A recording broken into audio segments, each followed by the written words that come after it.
बात सबसे पहले किसान आंदोलन की करेंगे, क्योंकि कल का दिन बैठकों का रहा, बातचीत का रहा, जिसके बाद भले ही कोई नतीजा न निकला हो, लेकिन दोनों ही पक्षों की तरफ से ये बात जरूर सामने आई कि बातचीत को लेकर दोनों पक्ष सकारात्मक हैं।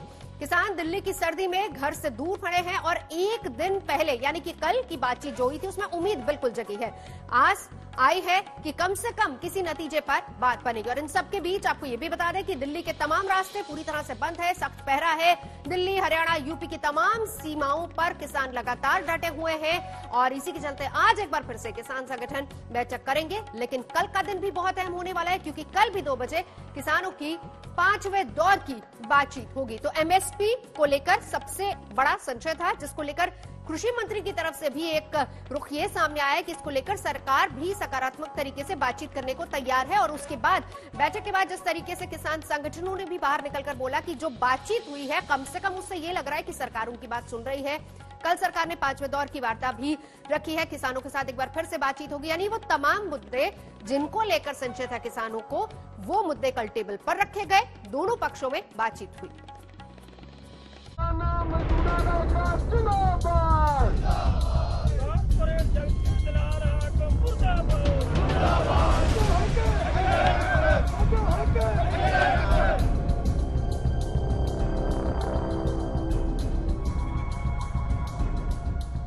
नौवां दिन है, किसान दिल्ली के चारों ओर डटे हैं। लंगर में खाना होता है और सड़कों पर रात कटती है। सुबह होते ही नारेबाजी और विरोध के सुर।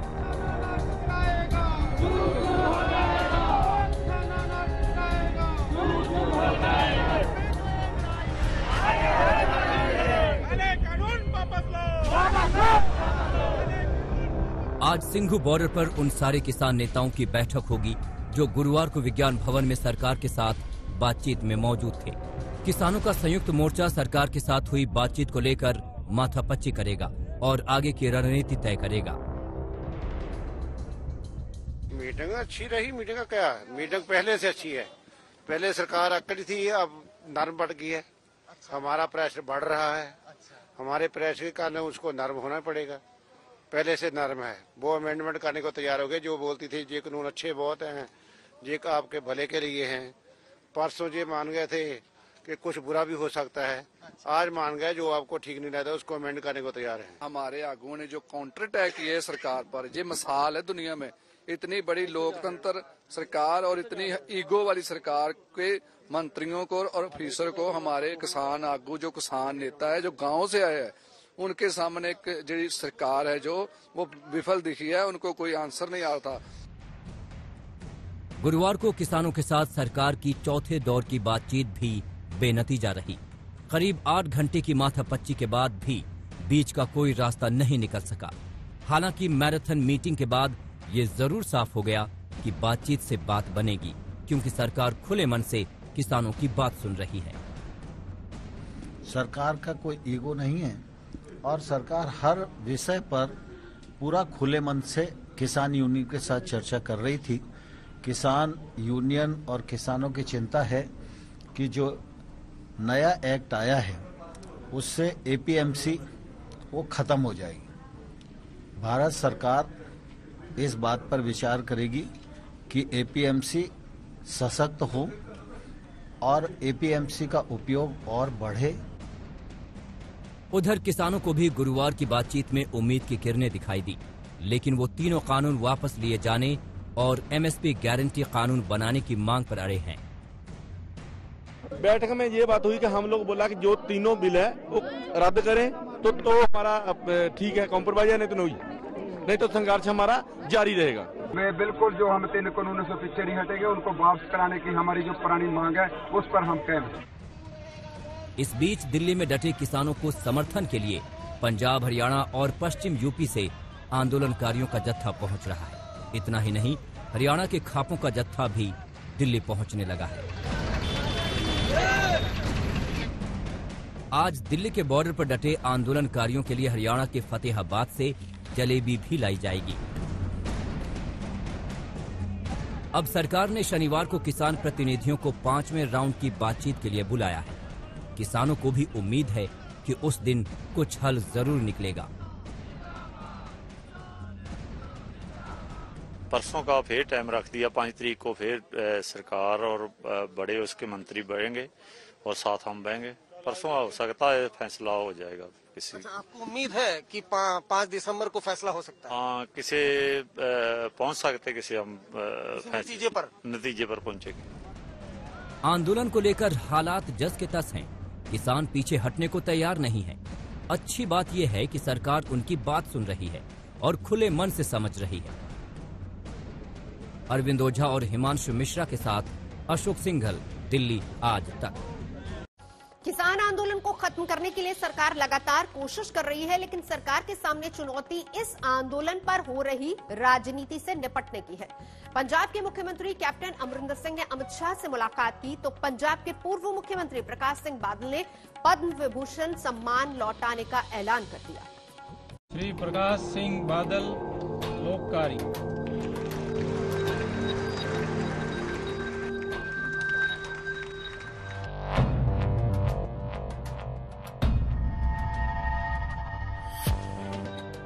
दशकों पुराना बीजेपी और शिरोमणि अकाली दल का यह दोस्ताना किसानों के सवाल पर टूट गया। जिस शिरोमणि अकाली दल ने बिल्कुल शुरुआती दौर में बीजेपी का साथ दिया, उसने समर्थन वाला अपना हाथ खींच लिया इस बात पर कि कृषि कानून मंजूर नहीं। माननीय मंत्री महोदया से निवेदन है, आप कृपया अपने स्वागत। अकाली दल की तरफ से केंद्र सरकार में मंत्री हरसिमरत कौर ने इस्तीफा तक दे दिया था। फैसला होया ते मेरी जमीर ने इस गल नूं नहीं मानिया कि मैं ਇਹੋ ਜਿਹੇ एक एक्ट ਦਾ हिस्सा बना जिदे नाल मेरे लोकां नूं लगदा है कि उन्हां दा भविख विच नुकसान होगा। अब ये किसान आंदोलन दिल्ली की चौहद्दी पर चढ़ चुका है तो पंजाब के पूर्व मुख्यमंत्री प्रकाश सिंह बादल ने अवार्ड वापसी का दांव चल दिया है। 93 साल के बादल ने 5 साल पहले मिला पद्म विभूषण अवार्ड लौटा दिया है।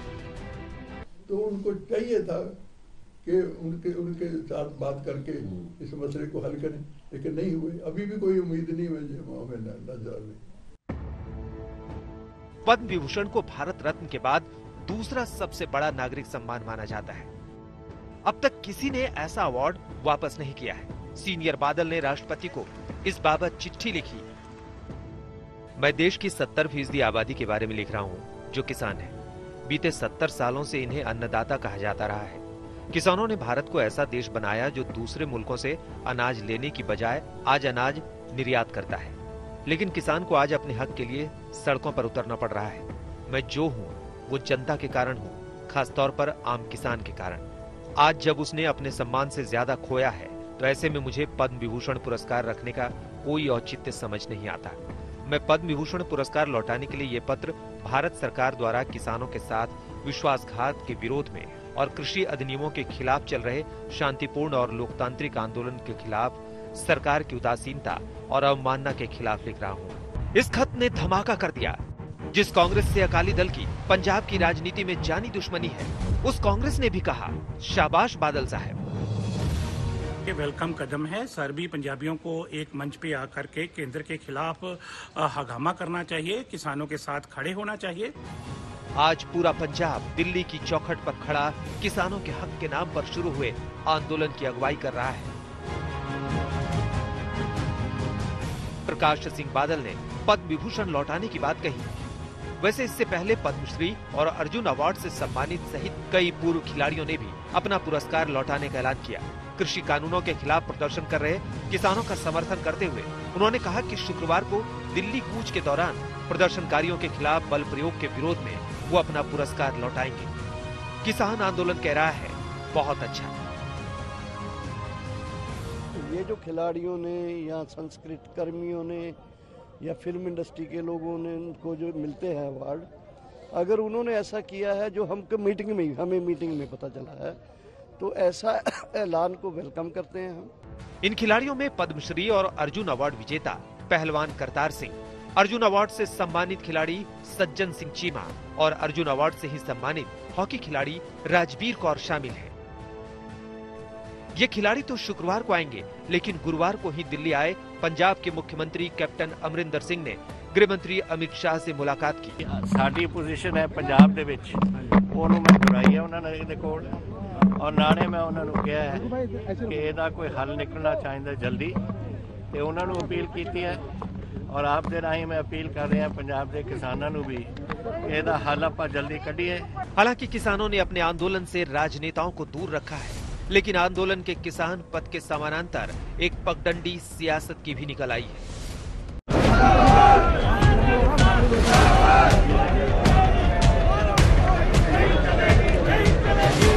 सरकार को इनको रद्द कर देना चाहिए। ये अड़ियल रवैया रखेगी हम पीठ खा लेंगे पर जीत के जाएंगे।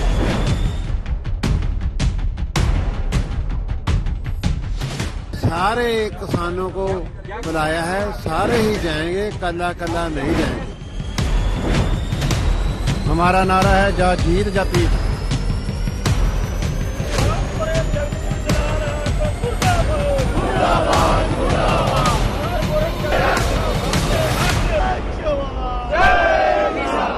कैप्टन अमरिंदर सिंह और कांग्रेस पार्टी के सांसद ही नहीं बल्कि बीजेपी के नेता और हरियाणा के कृषि मंत्री भी चौंकाने वाला दावा कर रहे हैं।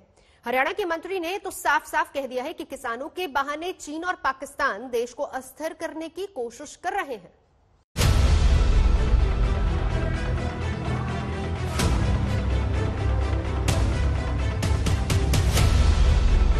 विदेशी ताकतें हैं, चीन है, पाकिस्तान है।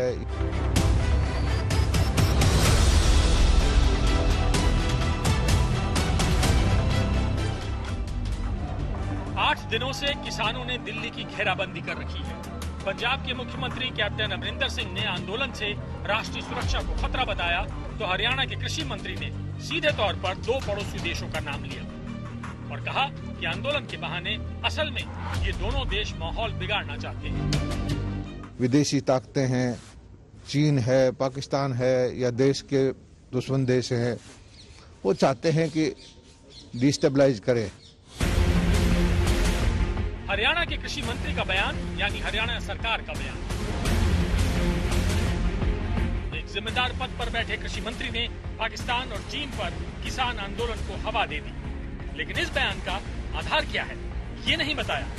उन्हें कोई खुफिया रिपोर्ट मिली है या फिर वो सिर्फ सियासी बयानबाजी कर रहे हैं।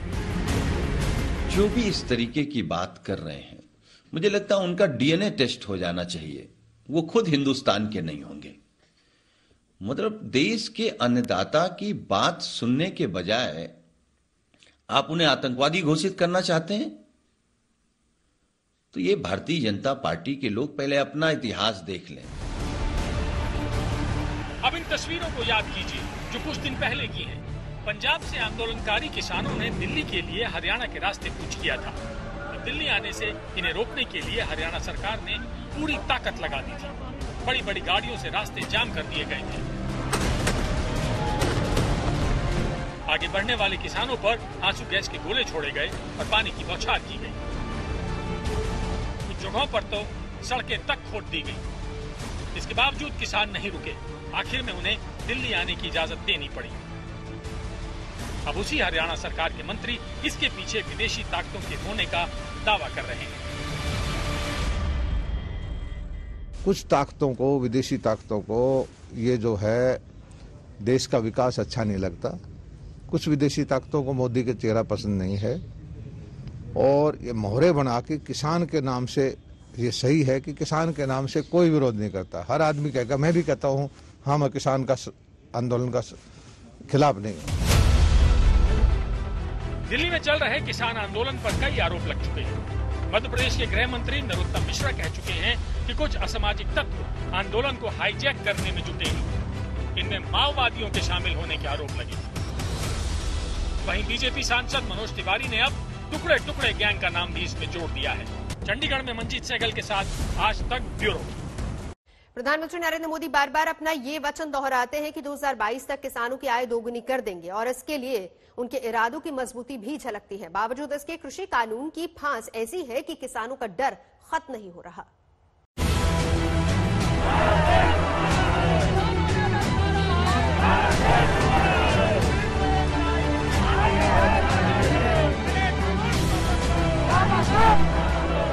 सबसे बड़े विश्वास के दरकने की आवाज है। किसानों को प्रधानमंत्री नरेंद्र मोदी पर और प्रधानमंत्री नरेंद्र मोदी को किसानों पर पूरा भरोसा रहा है। इतना कि पीएम मोदी के एजेंडे में किसान ऊपर रहते हैं। अरे सर छोटू राम जैसे हमारे नायकों के आशीर्वाद से ही हम 2022 तक किसानों की आय 2 गुना करने का संकल्प पूरा करने वाले हैं। पीएम किसान सम्मान निधि से छोटे किसानों के बैंक खाते तक सीधी मदद पहुंचनी शुरू हो चुकी है। लेकिन प्रधानमंत्री के इस वादे और किसानों के विश्वास के बीच कृषि कानून की दीवार खड़ी हो गई है। आज किसानों का आंदोलन अगर 8वें दिन भी हुंकार भर रहा है तो इसलिए कि किसान और सरकार के बीच भरोसे का पुल टूटा हुआ दिख रहा है। सरकार के दावों के बावजूद किसानों को लगता है कि धीरे धीरे वो अपनी खेती से बेदखल हो जाएंगे। किसानों को लगता है कि कॉरपोरेट उनकी खेती पर कब्जा कर लेंगे। खास बात यह है कि संघ से जुड़े भारतीय किसान संघ जैसा संगठन भी नए कानूनों का पूरा समर्थन नहीं करता है और दिल्ली की सीमा पर बैठे किसान इसके लिए न ठंड से डर रहे हैं न पुलिस के डंडे से। मोदी जी बड़प्पन दिखाएं, पूरे देश की 560 जथेबंदियों को बुलाकर खुद मीटिंग लें और बिल रद्द करने की कवायद शुरू करें। कवायद शुरू करके बिल रद्द किए जाएं। चाहते हैं कि मोदी सरकार वो अपने तीनों काले कानून वापस ले, जो दिल्ली वाले भी चाहते हैं, जो किसान भी चाहते हैं और जो दूसरे जो उपभोक्ता हैं भारतवर्ष के सभी ये चाहते हैं। अब आप विस्तार से समझिए कि कृषि कानून के खिलाफ तनकर खड़े किसानों की मांग क्या क्या है। किसानों की पहली मांग एमएसपी की मांग, क्योंकि पंजाब और हरियाणा में 90% चावल गेहूं सरकार खरीदती है। किसानों को डर है कि सरकारी लाइसेंस वाली मंडियां यानी एपीएमसी नए कानून के तहत उनके अनाज नहीं खरीदेगी। साथ ही किसान इस बात पर डरे हैं कि सरकार एमएसपी को भी खत्म कर देगी। सरकार को इन 3 कानूनों को रद्द करना होगा। दूसरा, सरकार को मिनिमम सपोर्ट प्राइस और प्रोक्योरमेंट की लीगल गारंटी करनी होगी। इन कानूनों को रद्द करने का हम इसलिए डिमांड करते हैं कि ये कानून कॉरपोरेट को एग्रीकल्चर सौंपने के लिए बनाए गए। किसान एक तरफ एमएसपी को लेकर डरे हैं तो दूसरी तरफ ठेके पर खेती का आइडिया भी उनको डरा रहा है। किसानों को लगता है कि कॉन्ट्रैक्ट खेती से बड़े बड़े उद्योगपतियों और पूंजीपतियों की खेती में खुली एंट्री हो जाएगी। उनको डर है कि इससे किसान धीरे धीरे अपने ही खेतों में किसान से मजदूर बन जाएंगे। हिंदुस्तान में सबसे बड़ी आबादी खेती पर भले है, लेकिन आमदनी में खेती की भूमिका सिमटी हुई है। हिंदुस्तान की जीडीपी में 17% योगदान कृषि क्षेत्र का है, लेकिन इस पर देश की 60% आबादी निर्भर करती है। अमेरिका के बाद खेती योग्य सबसे अधिक जमीन भारत में है, लेकिन पैदावार में भारत अमेरिका से बहुत ज्यादा पीछे है। नए कृषि कानूनों के पैरोकार मानते हैं कि नए कानूनों से पैदावार भी बढ़ेगा और किसानों का फायदा भी। एमएसपी का लाभ आम किसान तक पहुंचे और किसान की माली हालत सुधरे। एमएसपी मिलती रहेगी, यह आश्वासन माननीय प्रधानमंत्री जी ने भी पूरे देश के किसानों को दिया है। सरकार लगातार किसानों को समझाने में लगी है। अब देखते रहिए कि कब ये विश्वास वापसी होती है। आज तक ब्यूरो। तो पिछले करीब 1 साल से दुनिया भर के देशों के बीच ये रेस चल रही थी कि पहले कोरोना की वैक्सीन कौन बनाएगा। अब इस रेस के रिजल्ट आने शुरू हो गए हैं। ब्रिटेन में अगले हफ्ते से कोरोना वैक्सीन उपलब्ध हो जाएगी। अब भारत में भी कोरोना वैक्सीन की लॉन्चिंग में ज्यादा देर नहीं है। एम्स के डायरेक्टर डॉक्टर रणदीप गुलेरिया ने उम्मीद जताई है कि इसी महीने यानी कि दिसंबर के अंत तक या फिर जनवरी की शुरुआत तक देश को वैक्सीन का तोहफा मिल जाएगा। ब्रिटेन में कोरोना वैक्सीन के इमरजेंसी इस्तेमाल को अप्रूवल मिल चुका है। रूस में भी अगले हफ्ते से टीकाकरण अभियान का ऐलान हो चुका है। अमेरिका में भी जल्द वैक्सीन उपलब्ध हो जाएगी। तो भारत किसी से कम है क्या? हमारी वैक्सीन भी साल खत्म होने से पहले पहले आ जाएगी। बिल्कुल, अगर हम देखें तो हमारे देश में खुद ही जो हमारे देश में वैक्सीन बन रही हैं, चाहे वो सीरम इंस्टीट्यूट की हो या भारत बायोटेक की हो, वो फेज 3 के फेज में है और वो उसका भी अंतिम चरण है। तो अगर सब कुछ ठीक रहा तो हम ये उम्मीद करते हैं कि साल के एंड तक या अगले साल की शुरुआत तक ये वैक्सीन जो है ये रेगुलेटर्स के पास पूरा अपना डेटा ये इंडस्ट्री वाले दे पाएंगे, जिससे इनको इमरजेंसी यूज ऑथराइजेशन मिल सकता है। वैसे तो जब पीएम मोदी ने एक ही दिन में देश की 3 बड़ी लैब्स का दौरा किया था, तभी देश समझ गया था कि वैक्सीन आने में अब कुछ ही दिन बचे हैं और अब वो शुभ घड़ी बेहद नजदीक है। अब तो देखना ये है कि देश में सबसे पहले कौन सी वैक्सीन आती है, क्योंकि भारत में वैक्सीन की रेस में वैसे तो कई खिलाड़ी हैं, लेकिन 3 वैक्सीन इस रेस में सबसे आगे हैं। सबसे आगे है कोविशील्ड। पुणे के सीरम इंस्टीट्यूट, ब्रिटेन की ऑक्सफोर्ड यूनिवर्सिटी और एस्ट्राजेनेका मिलकर इस वैक्सीन पर काम कर रहे हैं। भारत के 17 सेंटर्स पर इस वैक्सीन का तीसरे चरण का परीक्षण चल रहा है। सीरम इंस्टीट्यूट के सीईओ अदार पूनावाला कह चुके हैं कि वो जल्द ही इस वैक्सीन के इमरजेंसी इस्तेमाल की मंजूरी के लिए अप्लाई करेंगे। दूसरे नंबर पर है कोवैक्सीन। ये स्वदेशी वैक्सीन है जिसका परीक्षण तीसरे चरण में पहुंच चुका है। भारत बायोटेक, ICMR और नेशनल इंस्टीट्यूट ऑफ वायरोलॉजी मिलकर देश भर के 21 सेंटर्स पर 25,000 लोगों पर वैक्सीन का ट्रायल कर रहे हैं। स्वदेशी होने के कारण ये सबसे सस्ती कोरोना वैक्सीन हो सकती है। और तीसरे नंबर पर है ज़ायकोव-डी। अहमदाबाद स्थित जायडस कैडिला इसी महीने वैक्सीन ट्रायल का तीसरा चरण शुरू करेगी। जायडस कैडिला की वैक्सीन अगले साल मार्च तक इस्तेमाल के लिए तैयार हो सकती है।